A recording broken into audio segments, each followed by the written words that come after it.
ஒன்றுமே வைத்துக் கொள்ள, தனக்கென்று ஒன்றுமே வைத்துக் கொள்ளாத ஒரு பொருள் இருக்கிறது என்று சொன்னா அவன் தான் இறைவன். ஆகையினால் அந்த நிலையில வந்தவனுக்கு அவனுடைய லட்சணம் தான் வரும், அவனுடைய தன்மை தான் வரும். உலக மக்களுக்காக அவங்களோட சேர்ந்து ஏதோ செய்கிற போது ஒரு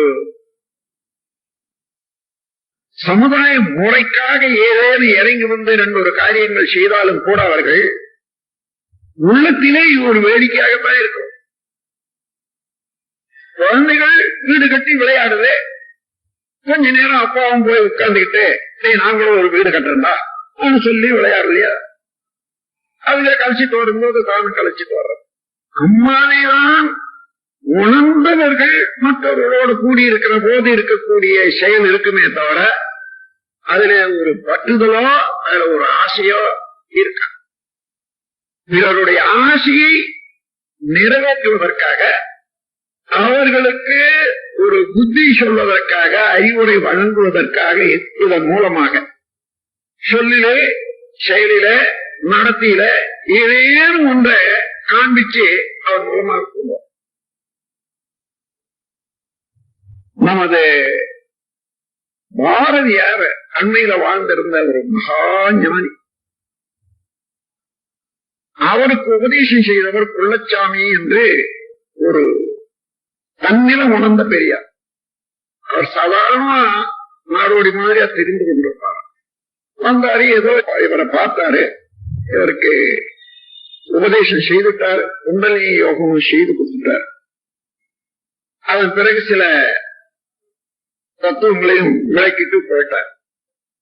அதுக்கப்புறம் வர்றாரு, வரும்போதெல்லாம் ஏதோ ஒண்ணு சொல்லிட்டு போயிடுவார்.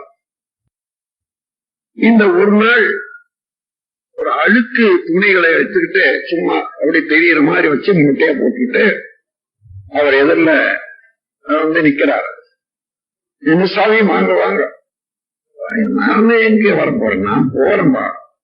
என்னங்க மூட்டை அழுக்கு துணியா இருக்குது, மேல மூட்டை கட்டி வச்சிருக்கீங்களே, அது என்னடா போட்டேன், நான் போட்டேன் போட்டு போயிட்டேன், இதை நான் கைதி போட்டுட்டேன், உன் அழுக்கு நீ எப்போ தொலைக்க போற போயிட்டா.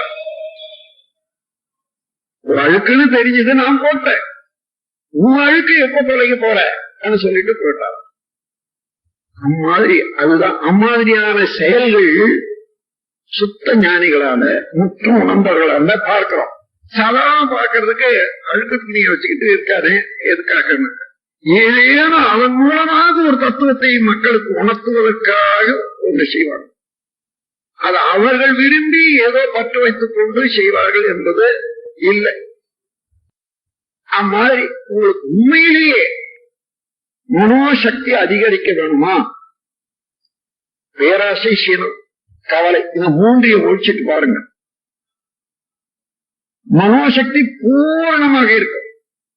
ஆனா அது வந்த பிறகு நீங்க எதுக்காக அந்த மனோசக்தியை தேடுறீங்களோ, இன்னைக்கு மனோசக்தி எனக்கு வந்துடுதுன்னா என் தம்பி என் சொல்ல கேட்கல, அது அன்னையில இருந்து அவனை ஆட்டி படைப்பேன், நான் என்ன சொன்னா செய்வான்.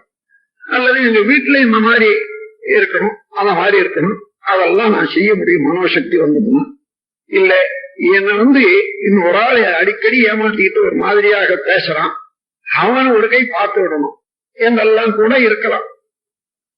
ஆனா மனோசக்தி வந்து விட்ட பிறகு அவன்கிட்ட குற்றமே இல்லையே, அவன் வந்த வழி அது, இந்த இடத்துல நிக்கிறான், அவன் பேர்ல குற்றமே இல்லை, அவனை திருத்த வேண்டியது நானும் ஒன்னும் திருத்த வேண்டியது இல்லை, அவனா திரும்பி வரணும் என்றதுதான் வருவே தவிர எதற்காக அதை பெற வேண்டும் என்று நினைச்சோமோ அது வந்துவிட்ட பிறகு, அறிவு வந்துவிட்ட பிறகு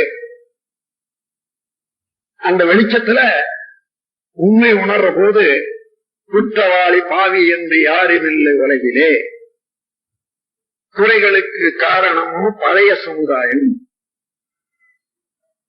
அந்த மாதிரியான உணர்வு வந்து குற்றமே இல்லாத பார்வை மனிதனுக்கு வந்துவிடும்.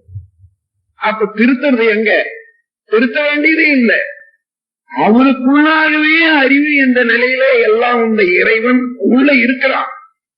காலத்தோடு உணர்த்தி திருத்திக் கொண்டே வர்றான், திருத்தி விடுவான். என்ன திருத்தற மாதிரி அவனை திருத்திடுவான்ற அளவுல இவன் தெளிந்து கொள்வான். அந்த மாதிரியான சக்தி, மனோசக்தி ஒவ்வொருவருக்கும் இருக்கிறது. அதை இந்த 6 குணங்களை எடுத்து விட்டார். இந்த 6 குணங்கள் வாயிலாக செய்த செயல் பதிவுகளையும் இனிமே ஊக்குவிப்பது இல்லை. நிறை மனமாக இருப்பேன், அமைதியோடு அதாவது பொறுமையோடு இருப்பேன், ஈகையாக இருப்பேன்,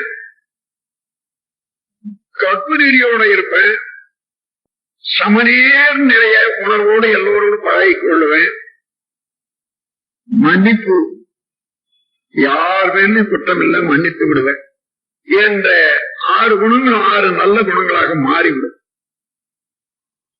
அதுதான் மன தூய்மை.